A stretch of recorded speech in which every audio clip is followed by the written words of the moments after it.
Anything you want to talk about? Hey, Coach Dylan Sanders, 24/7. Can we get an update on Chris Hilton's injury? Yeah, Surgery? he had subluxed his shoulder on 2 or 3 occasions, and it got to the point where do we wait till the end of the year, or do we get it done now? And I think that it just made sense to get it done now. And I think our medical team will get him back for spring ball, so just made sense to do it now. Coach, the defense forcing turnovers helped you guys get the win against Auburn last Oh, there week. you Sorry. are. The defense forcing turnovers helped you guys get the win against Auburn last week. What role do you believe forcing turnovers will play this week against a tough offense like Tennessee, especially with a quarterback like Hendon Hooker, who is yet to throw an interception? Dang, he hasn't thrown any interceptions? I guess we're in trouble. No, obviously, turnovers are key in games like this. Look, our defense has done a great job, especially, getting those turnovers at key times, right? They got the one that we needed so badly to change the momentum in the game. But you can't count on them. And I think the point I'm trying to make is that we've got to have better balance. Offensively, we've got to do a better job moving the football, continue to do what we're doing defensively, but we can't rely strictly on taking the football, away from a very good offense in Tennessee. So I think what we're looking for more than anything else is continue to play that aggressive defense, but we've got to complement what we're doing defensively, but be more effective offensively. Hey, Coach. Tennessee held Florida to less than 4 yards a carry. Just what have you seen from Tennessee's defense as a whole, and what they do well, and what can give you trouble? Man, you guys are scaring me. You guys got all the stats. We know it's a really good defense. Their linebackers are active. They're certainly a group, I think, from a talent standpoint and an execution standpoint, they do a great job. Our hands are full. It's a top 10 team, and they deserve to be. So I think when you're going up against a team of this caliber, you really have to focus on what you do and execute at a high level against a defense like this. But I've said this a number of times.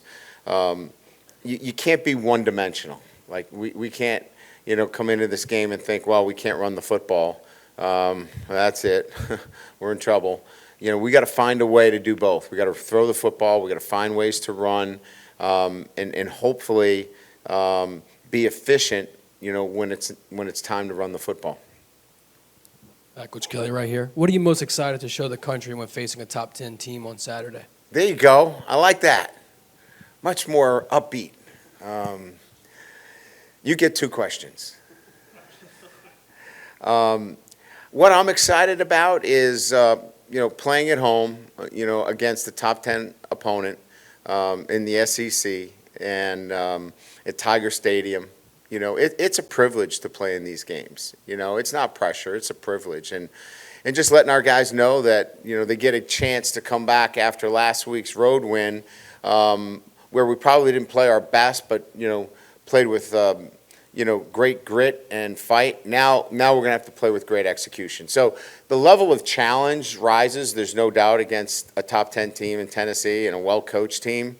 But that's why you come to LSU. They're playing games like this. So I'm just excited to watch our team play. Some coaches like every game is the same, but it sounds like you're okay with people saying, "Hey, this is a big game," and as long as it doesn't take away from other games, right? Sure. We don't want a team that plays up and down. We want a consistency in our performance, but the excitement of playing at home, the excitement of playing a top 10 team. You want all those things as long as you're in, your right emotional zone and you come to each game ready to play. And we're learning how to do that. We haven't been consistently in that zone each and every week. So our guys will be ready to play as well. I'm sure Tennessee will be ready. But, yeah, having these big games is why they come to LSU. Coach, you coached against Hendon Hooker when he was at Virginia Yep. Tech. How have you seen him kind of grow as a quarterback?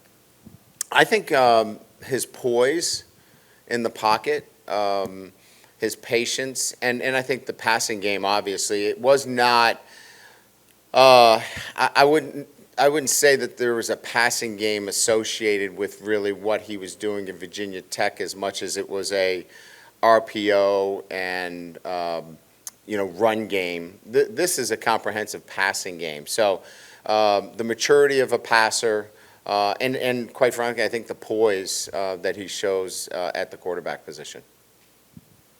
Hey, Coach. With the Mississippi State game 2 weeks ago and how quickly they played, how much does having a little bit of a preparation of playing that sort of up-tempo offense help you in a game like this week? It when helps. it's Tennessee. Yeah, no doubt. All those little things help in terms of being more familiar with teams that want to play fast and play up-tempo, spread the field. But they are different offenses. There's no doubt about that. Tempo will be a challenge. There's no doubt, and the matchups will be, what we'll have to look at each and every play. But I think we've got a pretty good sense of what to expect against a really good offense. Hey, Brian, just how's Garrett Dellinger looked this week? I mean, as he prepares with the hand, does he have to wear like a wrap or anything on that? Yeah, he's got to wear a cast on this surgically repaired fracture.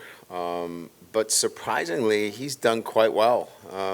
I thought that there would be some. First of all, there's no uneasiness from him. He's attacked it, and he's done very, very well. I mean, we've got the ability to do 3D cast renderings of the hand to make it so comfortable for him. And I think that's really helped him to find the right cast and the right fit. So he's done quite well this week. We feel comfortable with him in there. Hi, Coach. You have a lot of true freshmen stepping up into the role. What quality of these guys made you confident in putting them on the field? Yeah, that's a good question. It's the best question of the day. So I would say just their maturity. It's not physical maturity. I think it's their mental maturity and their ability to handle one play at a time, where they play one play and maybe it's not a successful play, but they can let it go and then come back the next play and have success. Some of the younger players that don't have that kind of maturity let one play affect the next. And these guys have that maturity that don't let the next play get in the way of execution. Anything else? Good? All right. Excellent. You got it. Thank you.